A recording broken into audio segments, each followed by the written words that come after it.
Let's start with a profound verse, Genesis 17:4-7, where God establishes his covenant with Abraham. This covenant marks a turning point in biblical history, inviting a deeper relationship. The backdrop? About 2,000 years ago, during the Roman occupation of Judea, a world in turmoil. This context shapes the teachings in the New Testament, especially the Gospel of Luke. Remember, the Bible was not just written, it was lived, breathing life into the struggles of its time. Let's explore the original languages, the Old Testament in Hebrew and the New Testament in Greek. Take the word shalom, Hebrew shin, Hebrew lamed, Hebrew vav, Hebrew mem. It means more than peace, it captures wholeness and well-being. Understanding these words offers deeper insight into Scripture, grasping the full picture. Did you know the canonization of the Bible was completed by the end of the 4th century? Councils of Hippo and Carthage played key roles in determining which texts are authoritative. Now, let's touch on the major themes, covenant, redemption, and justice that echo throughout the Bible. Consider the story of Zacchaeus in Luke 19:1-10, a tax collector who transforms after meeting Jesus.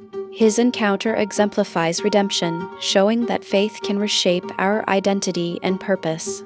Engaging with Scripture can lead to personal transformation. Have you felt it in your life? Historically, biblical principles have influenced art, literature, and communities, leaving a lasting impact. Dietrich Bonhoeffer spoke about this in The Cost of Discipleship, embracing the Bible amidst oppression. What can we learn today from his reflections? How can Scripture apply during moral crises? Let's not forget our modern testimonies. People find belonging through Bible study groups. They build strong connections by sharing faith and experiences. Isn't that what we all seek? As we conclude, the teaching of James 1:27 resonates. Caring for the marginalized embodies the heart of Scripture. So, how will you engage with the Bible? The journey is personal and transformative. Explore, reflect, and let these words guide your life today. Dive into the depths of these studies. To truly begin, we must first understand the landscape of the text itself. The Bible is not just one book, but a complex library of 66 individual works, written by diverse authors across thousands of years, yet weaving a singular, profound narrative of redemption and hope. Consider the different genres present. You have the rhythmic poetry of the Psalms, the historical narratives of Kings, the complex legal codes of Leviticus, and the visionary imagery found in Revelation. Each genre requires a different way of reading and interpreting. When approaching poetry, don't just look for facts, look for emotion and metaphor. The Psalms aren't a science textbook, they are the raw, unfiltered cries of the human soul reaching out to the divine in times of joy and deep sorrow. In contrast, historical books require us to understand the cultural context of the time. Who was the audience? What were the political tensions? Understanding the setting makes the ancient stories feel incredibly alive and relevant to our modern struggles. Next, let's look at the epistles. These letters were written to specific early Christian communities facing unique challenges. By studying their struggles, we find echoes of our own battles with faith, community, and maintaining integrity in a changing world. One of the most powerful tools in your study is the concept of context. Taking a verse out of its surrounding passage is like taking a single frame out of a movie. You lose the plot, the motivation, and the true meaning. Always ask yourself what the author was saying to the original audience before applying it to yourself. This prevents us from twisting the text to fit our own preconceived notions or modern biases, ensuring we remain humble students. Let's talk about cross-referencing. The Bible is designed to be read as a whole. One passage often illuminates another. When you see a theme repeat from Genesis to Revelation, you are witnessing the beautiful, intricate tapestry of God's plan. For example, the concept of the covenant starts in the early chapters of Genesis and evolves through Abraham, Moses, and David, finally reaching its ultimate fulfillment in the New Testament. It is a thread that never breaks. To deepen your study, consider using different translations. While one version might be more literal, another might be more contemporary in its language. Comparing them helps clarify difficult passages and gives you a multidimensional view of the original meaning. Don't be afraid of the hard questions. If a passage confuses you or seems contradictory, don't turn away. These moments of tension are often the doorways to the deepest insights and the most significant spiritual growth you'll ever experience. Journaling is another transformative practice. As you read, write down your questions, your sudden realizations, and even your frustrations. Putting pen to paper forces you to slow down and process what your heart is actually feeling. Try studying a single book of the Bible for an entire month. Instead of jumping around, immerse yourself in its unique voice.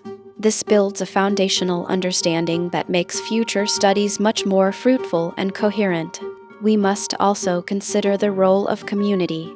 While personal study is vital, studying with others provides fresh perspectives. Someone else might notice a detail you missed, or offer a way of applying a verse that shifts your entire worldview. In a group setting, practice active listening. Listen to how others interpret the text, not to argue, but to expand your own understanding. Diversity of thought in a faith community is a tremendous gift for spiritual maturity. Prayer should be the heartbeat of your study. Before you open the pages, ask for clarity and wisdom. Study is not just an intellectual exercise, it is a spiritual encounter that requires an open and receptive heart. Look for the character of God in every chapter. Every story, whether it involves a great hero or a flawed sinner, reveals something about his nature, his justice, his mercy, and his unwavering faithfulness to his creation. Notice how the Bible addresses human suffering. It doesn't ignore pain, it enters into it. From the laments of Job to the tears of Jesus, the text validates our struggles while offering a hope that transcends them. As you study, pay attention to the parables. These short, powerful stories used by Jesus were designed to provoke thought and challenge the status quo. They force us to examine our own motives and our true allegiances. Don't ignore the prophetic books. They aren't just about predicting the future, they are often calls to social justice and reminders of God's sovereignty over the empires of men. They remind us that no earthly power is ultimate. The goal of Bible study is not just more knowledge, but more likeness to the divine.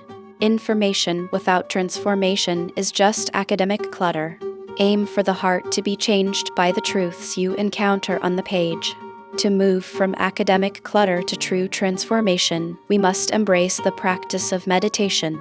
This isn't about emptying your mind, but filling it with the Word. Sit quietly with a single verse, letting its weight settle into your soul until it moves from your head to your heart. Consider the Psalms. They are not mere hymns, they are a roadmap for the human psyche.